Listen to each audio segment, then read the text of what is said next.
Have the wheels fallen off the lower rack on your KitchenAid, Whirlpool or Maytag dishwasher? Here's a quick video on how to repair it without spending a lot of money. I found that a 15/16 inch, a ½ inch long button head stainless steel machine screw is about exactly the right size to hold the wheel on. The shaft of the screw will screw snugly into the wheel mechanism without stressing the plastic. You don't need to thread the hole or anything.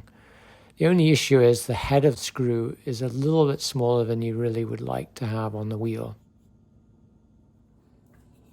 So I also took a 1/4 inch stainless steel washer and made the center hole just a little bit larger. I drilled it or filed it out to the same diameter of the shaft of the screw, about 5/16. And that was about exactly the right size to fit inside the wheel and allow the screw head to hold the wheel on without stressing the wheel too much.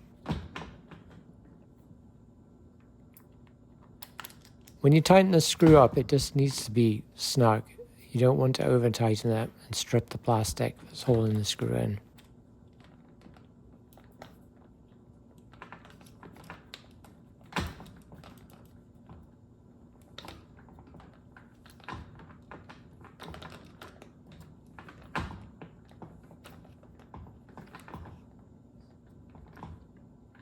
And then you should be done. Check the wheel spins smoothly.